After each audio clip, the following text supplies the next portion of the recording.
This is a reading of a cycle of lectures by Rudolph Steiner entitled The Evolution of the World and of Humanity. This is Lecture 7. In the life of man, the supersensible and the physical worlds are in constant interplay, and I have already mentioned extreme cases in which both worlds, or indeed all three worlds, cooperate without man, by means of his own development, doing anything to bring it about. We shall today discuss some examples of this intermingling of the different worlds, and to begin with, I intend to speak of some types of ordinary sleepwalkers, or moon wanderers, then of types of men of the Jakob-Boehme order, and finally of the Swedenborg type. These three types are so related to one another that each one can be regarded as indicating, by means of a cosmic experiment, the connection of the evolution of humanity with that of the cosmos. I want to draw your attention to this. When we consider these three types, as they pass to and fro from the spiritual world, with a certain disregard of the guardian, we find that each one perceives the supersensible world in a different way. The activity of the sleepwalker, for instance, is not the same in the spiritual world as though it proceeded from imaginative, inspirational, or intuitive cognition.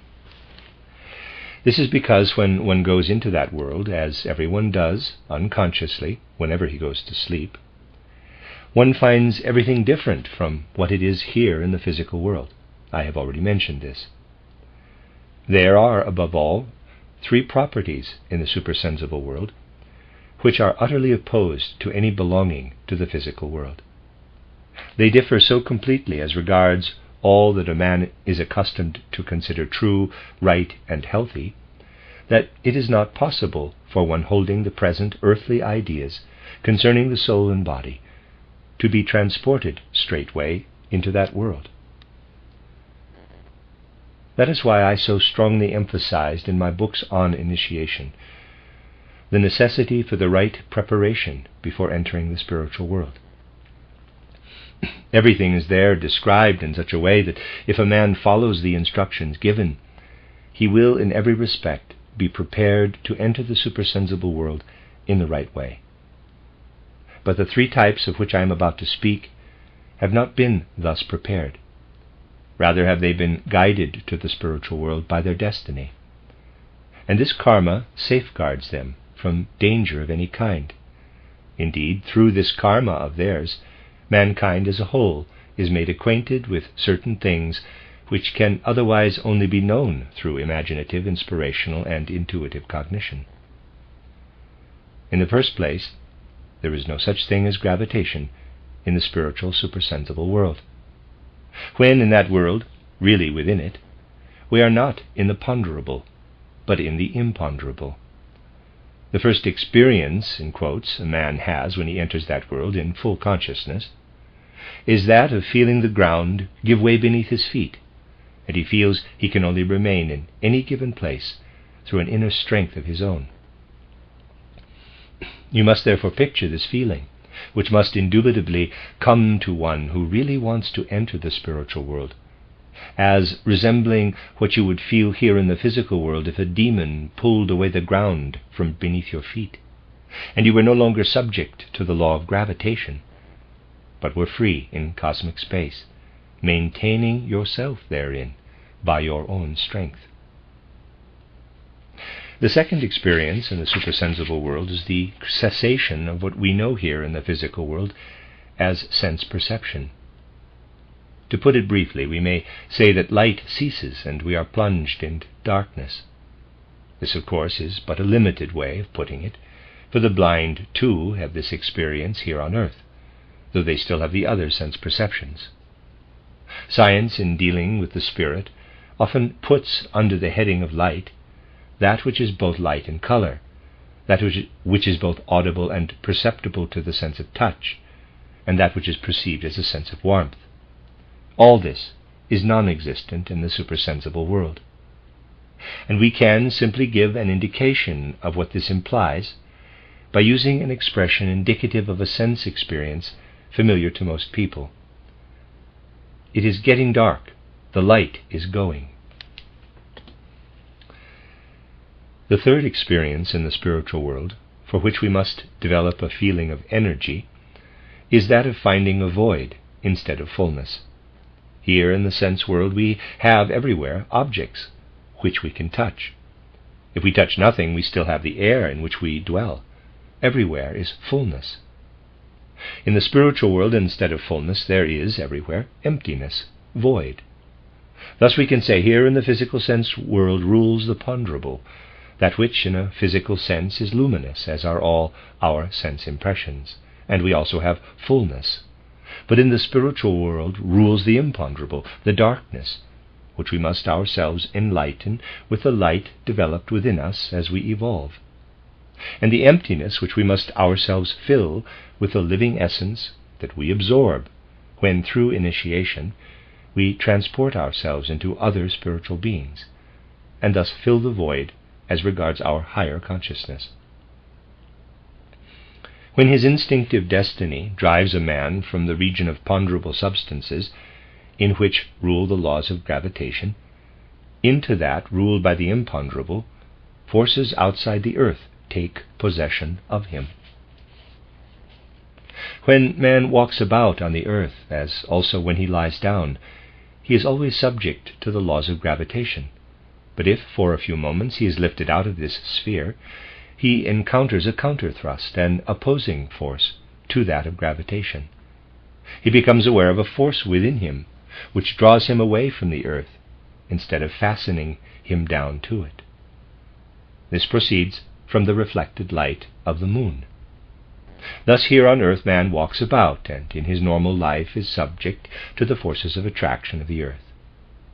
When he walks about on earth in his normal life, he is subject to the earth's gravitation.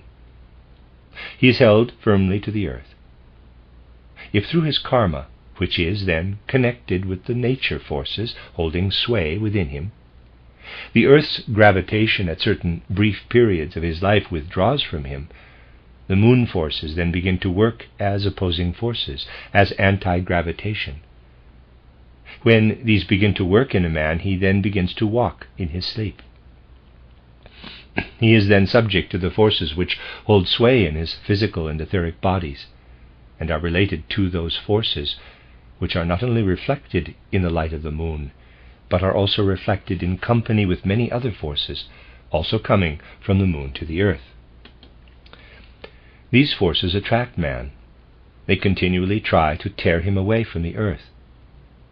And at such times as he comes into the sphere of influence of the anti-gravitation influences of the moon, working in opposition to the earth forces, he may become a sleepwalker, a somnambulist. The forces then ruling in man are very different from the normal earth forces. This, however, only applies to the humanity of the present day. These forces, which are now abnormal, and which you can only observe in the somnambulist, were quite normal at other epochs of the earth's development. If you call a sleepwalker by his earthly name when he is walking on the roof under the influence of the moon forces, because at other epochs of the earth men were not given names in the way they are given today, nor a like kind of name, he falls at once back into the region of the earth forces. Thus one is able to perceive the real facts of the case. One sees the normal man of today and realizes that in him rule what unites man with the earth forces of today. As soon, however, as a man enters the sphere of the moon evolution, he behaves as though he were actually living in the astral world, and no longer on earth in the physical sphere. Only the astral mingles with the physical. It makes use of his physical body. What thus presents the astral in a physical way was once upon a time moon evolution. What still reminds us, in the physical, of that astral activity was once upon a time a world evolution, the moon evolution, and will someday exist again. Then, however, man will be able in full consciousness to walk steadily on crooked surfaces, just as the flies can walk up vertical walls. It points to what will come about in the future, to the Jupiter evolution. Thus, if we understand the sleepwalker aright, we can study in the physical image thus presented to us, as though nature herself showed us by means of an example, what we ourselves went through during the moon existence, though not, of course, clothed in physical, but in an infinitely finer substance, and what we shall experience again when, in a future evolution, the Jupiter evolution, we shall have learned in full and clear consciousness to be masters of our physical substance. The sleepwalker points both to a past and a future cosmic development. In this connection, we are referring to those who may be called moon men. These are those who, at certain moments of their lives, may become sleepwalkers. Now, if what the sleeper does during his night wanderings, moving about without regard to gravitation and the imponderable, is carried out spiritually in full consciousness, retaining at the same time the power of keeping quite still, we may say that whereas the sleepwalker obeys the stimulus of the moon forces and surrenders unconsciously to these, carrying out every movement to which he is impelled, the student who enters in conscious exact clairvoyance can hold each one of such movements back and not move at all. Through being able to control every impulse to movement, carrying none of them out, they become transformed into intuitions. Thus conscious intuition, the highest development of exact clairvoyance, consists in withholding what a man who obeys his instincts must carry out in sleepwalking, because he gives way to these forces and cannot help following them entirely. The man who transmutes them does not obey the physical moon forces, but holds them back within himself, and thereby attains a corresponding devotion to the spiritual. He attains intuition. It is therefore really a very good plan, on the one hand, to study the relation of man to the evolution of the cosmos by studying these moon men, and on the other to study those who are, I might say, exactly the opposite of the sleepwalkers, the exact clairvoyants. Thus, if the sleepwalkers, the moon seekers, are instinctive, the exact clairvoyant, intuitive seers are those who are able to attain quietude and are firm in their resistance to the moon powers. That is what is disclosed to us at this point concerning the relation of man to the cosmos. The second of the types I am describing today is that of Jakob Böhme. His whole nature was so constituted that at certain moments of his life, by reason of a natural destiny or karma, he could have before him, in a complete state of wakefulness, instead of the sunlit world, the darkness of space. From what I have already said, you will understand that this not only refers to darkness in contradistinction to light, but also to the negation of all the powers of the senses. During certain states of his life, Jakob Böhme might have before him darkness instead of light, silence, stillness instead of world-creative tones, and instead of warmth, immunity to warmth, or indeed cold, what might be called anti-warmth.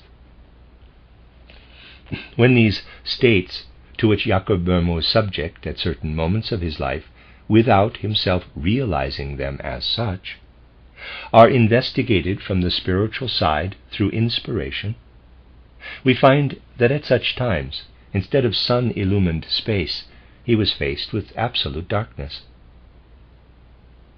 Men who are subject to these conditions, of which they are not conscious, and in which they still feel themselves to be living in the sun-illumined world, while they are really in a light sleep, possess what is known as second sight. Jakob Böhme possessed a very high degree of second sight, but this was so developed in him that he did not make use of it so much for earthly things as for an investigation into the constitution of the whole earth. What then was his view of the world? Where other people see the sunlight, Jakob Böhme had no external feeling at the point where the visual rays cross when we focus our sight on a distant object or one near at hand.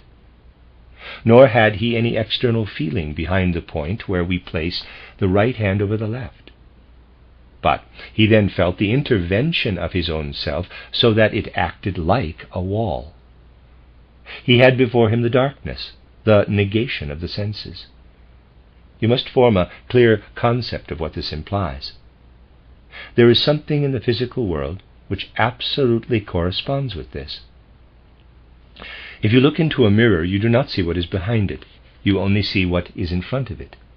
The same thing holds good spiritually for one who has the vision of Jakob Böhme. What he sees before him is spiritual, because the darkness behind it acts as the mirror, in which he sees the reflection of the spiritual background. He sees the earth world reflected in its spirituality. If you belonged to the Jakob Böhme type, you would, at certain moments of your life, look into the darkness.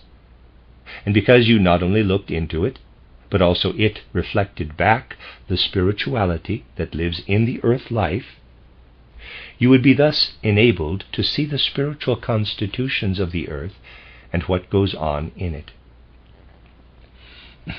Jakob Böhme possessed very powerful second sight. Another person might, at certain moments of his life, see the darkness before him, concealing the physical life, and thus have an opportunity of looking into the spiritual.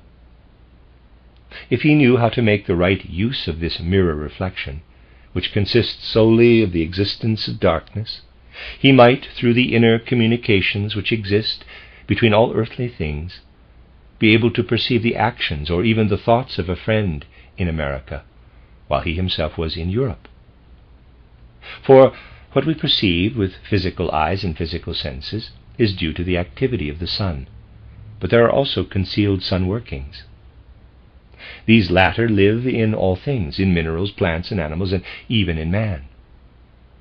While you yourself are in Europe, you are in communication with your friend in America through these concealed sun workings, which he too experiences. These communications have an effect on a person's karma. Many a man has been led by destiny to meet someone with whom he was not formally acquainted, and who was at a certain time in America, and the meeting resulted in either friendship, love, or marriage. The concealed sun activities affect the karmic effects on earth. They can here be seen as though in a mirror. This is especially the case with people who live a secluded life on an island or in a valley or other such favorable regions. Second sight is very frequently to be encountered in such places, because persons living a more or less secluded existence can more easily attain inner communion, and thereby partially spread the desired darkness around them.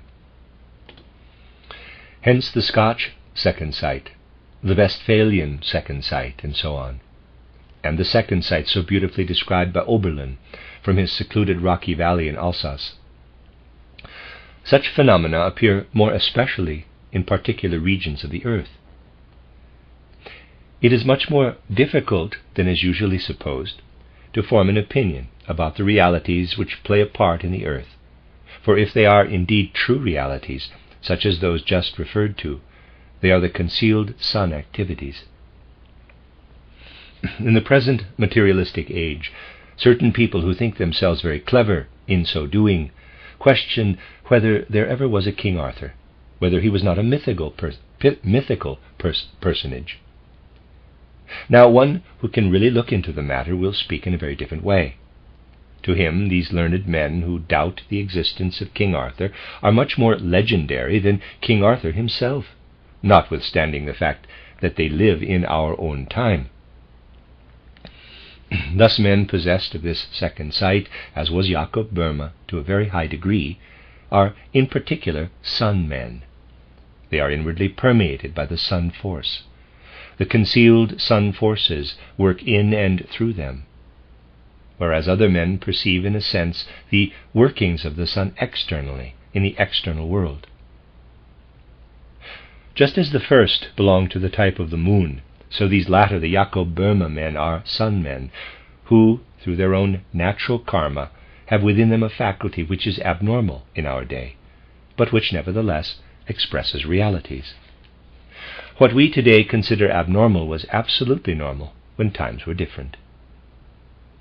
So, when we realize that what men possessed of second sight can see, and what the concealed sun forces are with which they are permeated, we finally admit that their life and the concealed sun activities which to us today seems abnormal, was once upon a time, in earlier periods of the Earth's evolution, the normal everyday life, and that it will someday be so again. It was the normal life during the Sun evolution of the Earth, which preceded the Earth evolution proper. It was then the normal state for men to look into the darkness around as into a mirror, and to see therein everything spiritual radiating back to them. The whole Earth passed through that evolution, which possessed the forces which made man, in his then light fluidic substance, a sun man. That occurred in a lowered, very much lowered, state of consciousness. The day will come when this will return. Man will then be able, in full waking consciousness, to radiate darkness into his environment, and in so doing will obtain a reflected picture of the whole cosmos. We then enter that stage of evolution which I may designate as the Venus evolution, which is a future stage of evolution of our Earth. If a man wishes to attain this second sight, he must get rid of his coarse sense nature, his lower sensibility, the rude sense for the physical in his environment, and draw forth from within himself his free sensibility. This can be done in a quite inward way, although the process is not devoid of danger. It can be done in the following way, though I am not advising anyone to do it. By fixing the attention on a shining object, one can become fascinated. This to some extent cripples external sensibility, and the inner nature comes more into evidence. The result may be what second sight supervenes. Let me read that again. The result may be that second sight supervenes. In olden times, this second sight was in certain circumstances systematically called forth. Stories dealing with this calling forth of second sight tell of a magical mirror. Magical mirrors were instruments for producing fascination, for dimming external sensation, thereby calling forth inner sensation in its stead. By means of the instrumentality of the physical mirror, spiritual reflection was brought about. The point in question was not what could be seen in the physical mirror, for that only dimmed outer sensation. Inner sensation was aroused by this magical mirror. Thus the belief arose that in the magical mirror itself were to be seen the thoughts and feelings of absent friends, while in reality one only saw into oneself through the sun conditions brought about by the external physical mirror. One who has this perception sees absolute realities.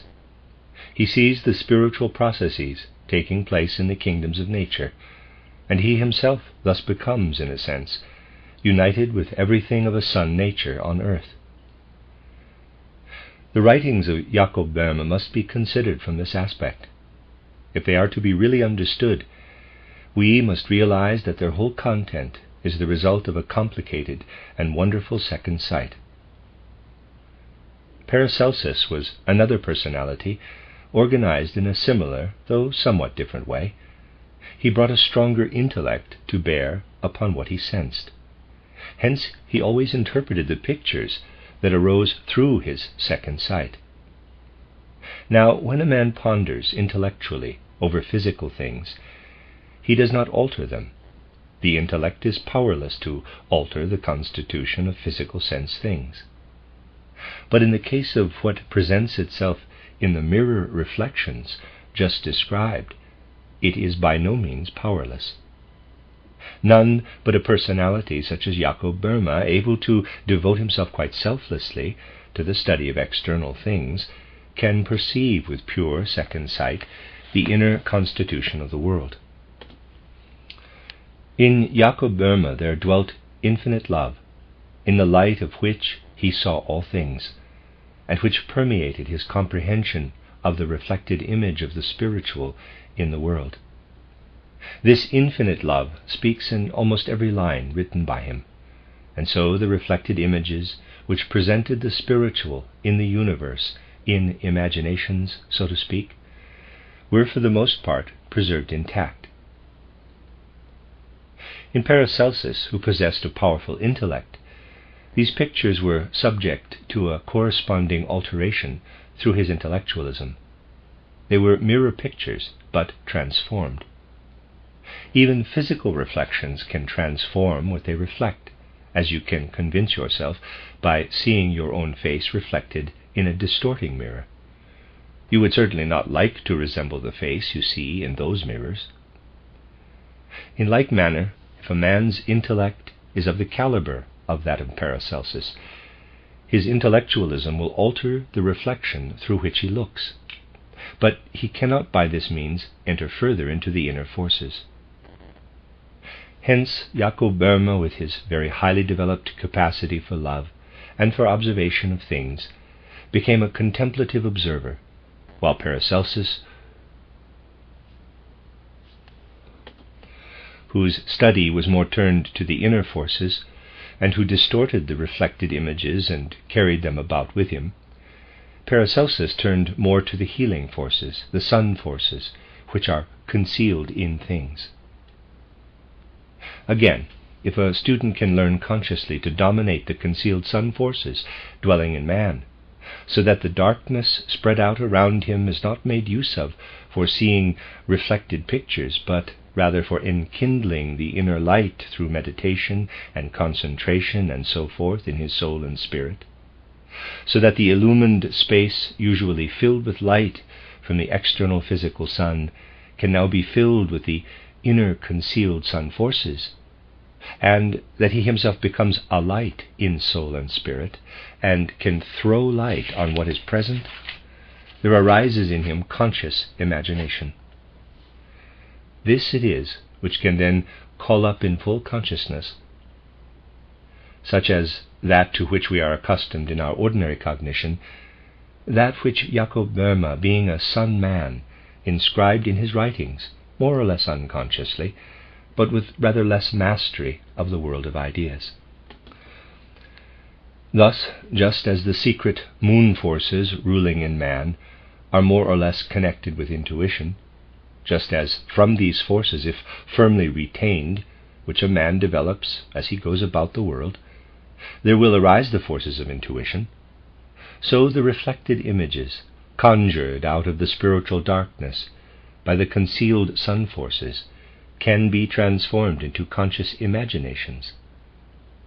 If the reflected images are taken up, and instead of gazing at them and allowing oneself to be affected by them, one looks through them, if second sight is dealt with in this reverse way, then arise conscious imaginations. The somnambulist type lives in the moon forces, the Jakob Boehme type in the sun forces. But there is a third type that lives in the relations of heat and cold, constantly present in space in the vicinity of the earth, in the wider environment of the earth. Man, in his normal life, is accustomed to be ruled by the temperature, but there is a certain fine inner sensibility which is less dependent on the effects of external heat and cold. It is more sensitive, very sensitive indeed, to the effects of the concealed heat and cold which pass through cosmic space. Swedenborg, at a certain time of his life, attained the capacity of being sensitive to the concealed workings of heat and cold, which work in space, external to those ordinary physical ones, which make us suffer from heat or shiver with cold. When we try to penetrate the mysterious life of Swedenborg, it becomes more and more evident that this sensibility to the conditions of heat and cold in cosmic space around the earth arose in him at a definite age, as the result of his having been till that time a first-rate scientist in the official science of his day. The works of Swedenborg, which concern official knowledge, are very numerous. They were all made public at the same time, and indeed there is at the present day a society of learned Swedes who are desirous of publishing in many volumes the purely scientific works left by Swedenborg. But they are confronted with great difficulties. They are forced to admit that in these gifted works he proved himself to be one of the most gifted personalities of his day. Yet, at a certain time in his life, he became clairvoyant, which according to the view of those desirous of officially publishing his works, means idiotic and crazy.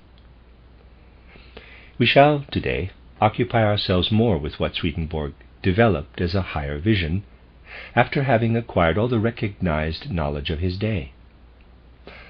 We must go more closely into the nature of what caused official science to consider him idiotic. We discover, on investigating the personality of Swedenborg, that he became, in quotes, idiotic through having developed in his 40th year an intense and overwhelming love for the knowledge he had till then acquired. Swedenborg, more than any man in the world, learned to love knowledge for its own sake. It was this love of knowledge which led him, at a certain point of his life, to be able to investigate the spiritual world according to his own methods, to make himself sensitive to the conditions of the concealed heat and cold of the universe. These hidden conditions of heat and cold in cosmic space come not from the moon, nor yet from the sun. They come principally from a star, which in reality shines but mildly in cosmic space. They come from Saturn. The peculiarly modest radiance of Saturn in the planetary cosmic space around our Earth yields those hidden forces by which Swedenborg, at a definite period of his life, was permeated. By means of these, he became specially sensitive to the void, in contradistinction to the fullness everywhere around us in the world of sense. One day a sensitivity to the void arose within him, but it arose from instinct. He had not sought it. He had been through no such development as I have described in knowledge of the higher worlds and how to attain it. It arose within him as a finer, higher instinct. Thus he saw into that world which we can only see when we can penetrate what flows through cosmic space as the conditions of heat and cold. In other words, the radiations of Saturn. Parenthesis, in quotes, seeing does not here refer to physical vision, close parenthesis. His vision was thereby of a peculiar nature. When we read what Swedenborg presented as the results of this vision of his, they almost seem to be etherealized, refined, earthly experiences. The spirits he perceived, angels, archangels, etc., certainly move freely about, free from ponderability, but they move quite as earth beings move. We might ask, was it a real world that he saw? Or was it a projection of his own fullness into the void? Neither one nor the other, but something quite different. You know that besides the world which man can perceive with his physical senses, and the second, the etheric world, besides these two world spheres, or territories of the universe, there is another, a purely spiritual world, in which spiritual beings who have never descended to earth move livingly, and in which they are livingly active. Now these beings active in the purely spiritual world must intervene in the life on earth. They must therefore communicate what they do in the purely spiritual world to the etheric part of the earth.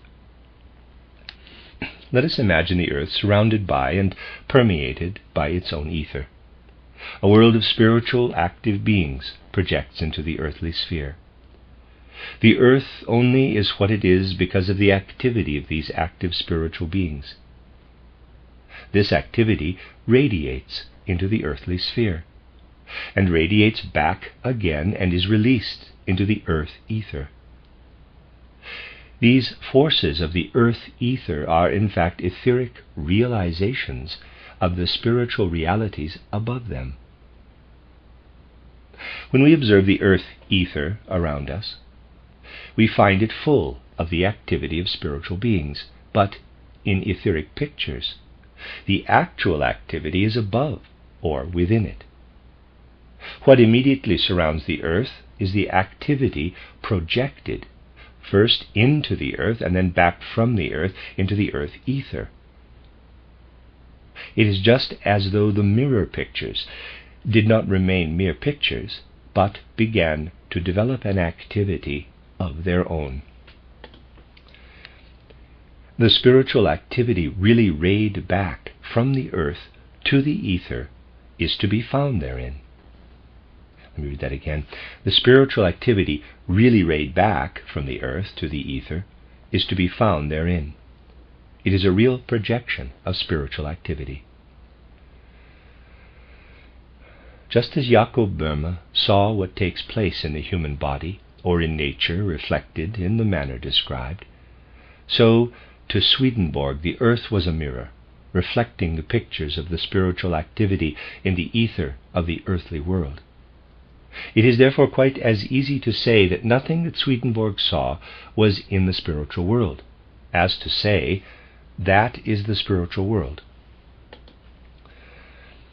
It is just a realized mirror picture, the mirror being the earth itself, herself.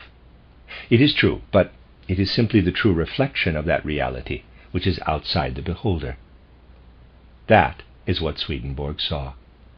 He perceived in the earth ether the manner in which the supersensible beings develop forces therein, forces which subsequently play a part in the life of man, and otherwise in earth life. These etheric forces, which are neither angels nor archangels, but forces vibrating in the ether, play a part in the earth life and the life of man. It is today considered abnormal to be able to see into these concealed earth forces which throw an etheric image of the original archetypes of the spirit into the surrounding ether. There was, however, a period in the evolution of the earth, that period which preceded the Sun period, and may be described as the Saturn period, when it was known in the consciousness, then normal, that at some future time man would experience the Venus period, and that, when the Venus period had come and gone, the Vulcan period would set in. The knowledge of the conditions then prevailing on earth, as revealed to the humanity of that time, and as it will again be revealed in the Vulcan period, that knowledge came to Swedenborg as a special vision. Now, when a man becomes able consciously to penetrate what Swedenborg saw as pictures in the ether, when he is able to replace with his own fullness the void in cosmic space, the beings seen etherically by Swedenborg then vanish from exact clairvoyance. They disappear from etheric sight, but they become audible to spiritual hearing, to the spiritual ear. When they, as visionary images, are blotted out, they then begin to be inspirations, inspiring one's consciousness in audible sounds from the spiritual world. So that we may say, what in Swedenborg was imagination, because it arose in etheric images, unconscious imaginations, will, if we carefully observe the warning of the guardian of the threshold, as he was not able to do, be translated from the etheric imagination to astral inspiration, which can arise in man in full consciousness. Thus I have described how both the more subconscious condition of sleepwalking, the Jakob Böhme type, and the Swedenborg type are related to what can be consciously acquired by means of intuition, imagination, and inspiration. This sequence is necessarily different, because I've been describing from the side of the cosmos. If we adhere not only to names, but rather to the things themselves, we must, if we wish to describe them from various points of view, change the order of sequences in which they stand, just as sometimes we have to alter our own perspective. For instance, if two men are standing here and I step between them, I have one before me and the other behind, but if I stand behind them, both are in front of me. In like manner, things in cosmic space are in different positions, according to the points of view which we must take. The end of Lecture 7.